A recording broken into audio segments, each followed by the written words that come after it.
Hello everyone, welcome to my study point. ये है class 12th का रसायन विज्ञान का अर्धवार्षिक परीक्षा पेपर 2025-26 का 70 नंबर का आपका ये पेपर दिया जाता है और समय 3 घंटा दिया जाता है इसको करने के लिए।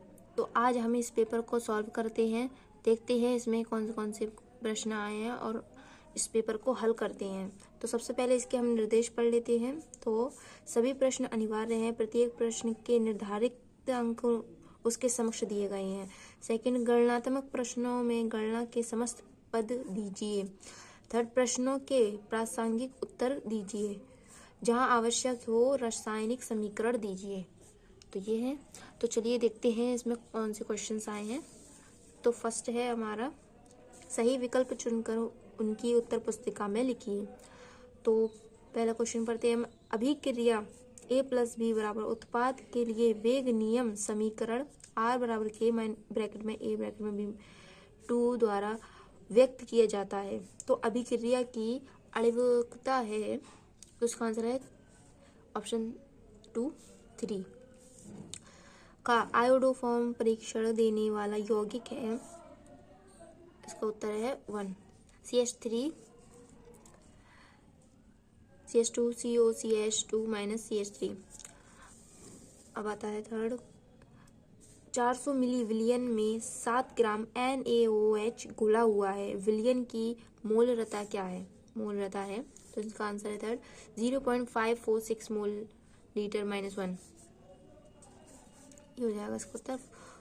फोर्थ है, विशिष्ट चालकता का मात्रक है।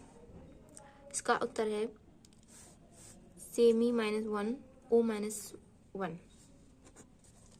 नेक्स्ट देखते हैं।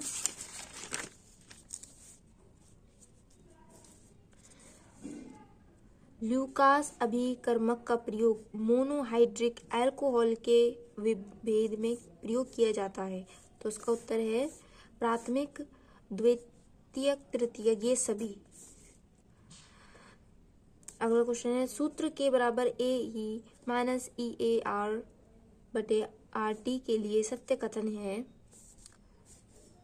4 AE सक्रिय ऊर्जा है। ये हो जाएगा इसका उत्तर। तो ये प्रत्येक क्वेश्चन आपका 1-1 नंबर का होता है।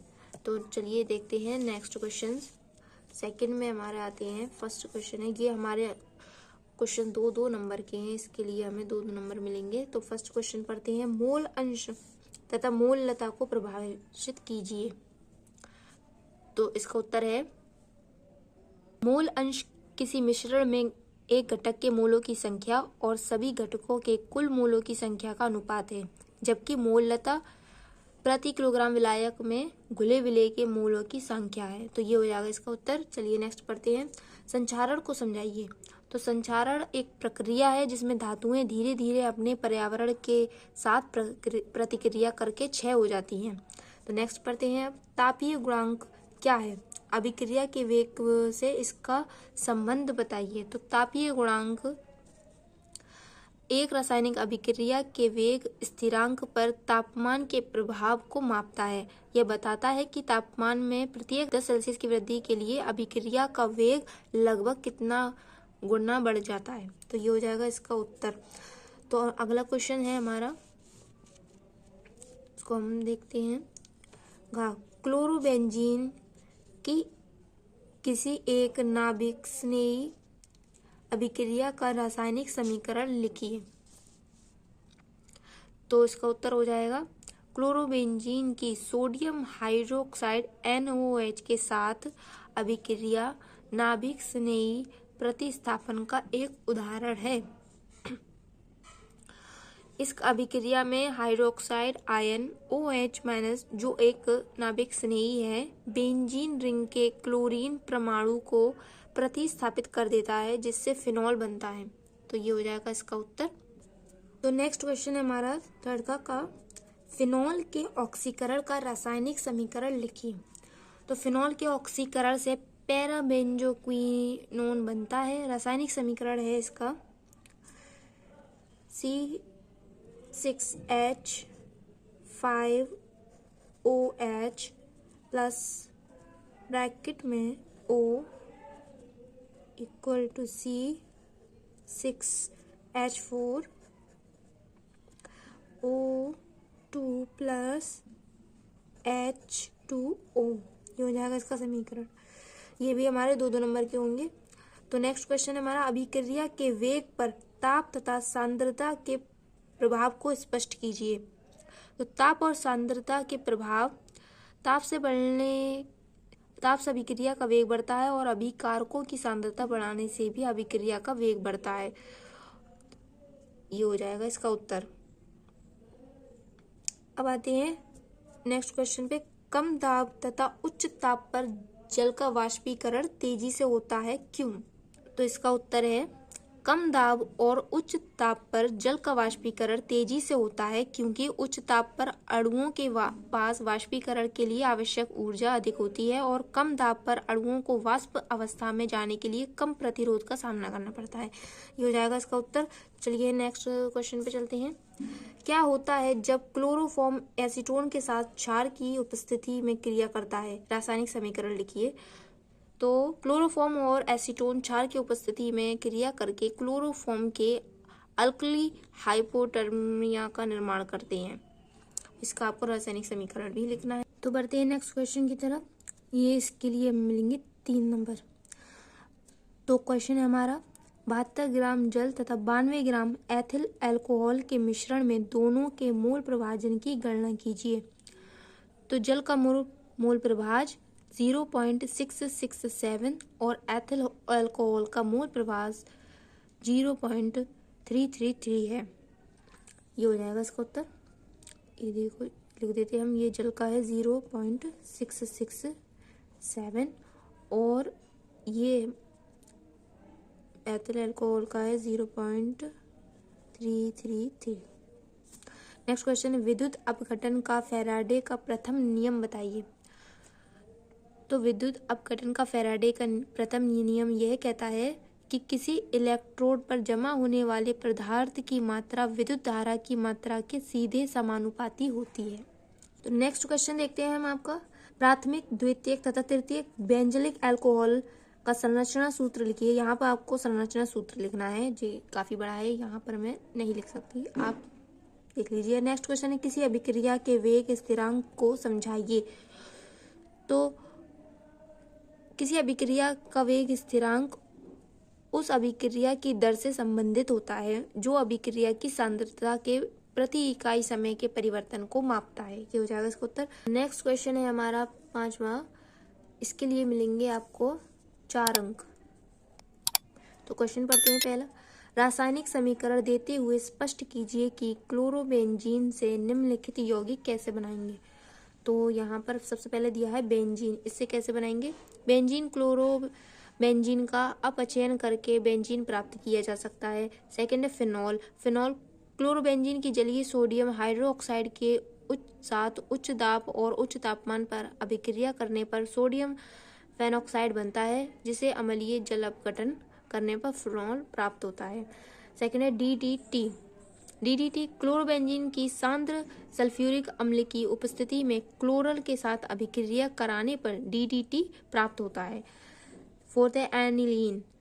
क्लोरोबेंजीन की अमोनिया के साथ उच्च दाब और उच्च ताप पर क्यूप्रस ऑक्साइड जैसे उत्प्रेरक की उपस्थिति में अभिक्रिया कराने पर एनिलीन प्राप्त होती है। तो ये हो जाएगा इसका उत्तर। नेक्स्ट है हमारा, हिमांक में अवनमन की व्याख्या कीजिए। हिमांक में अवनमन तथा विलय के मूल द्रव्यमान में संबंध स्थापित कीजिए।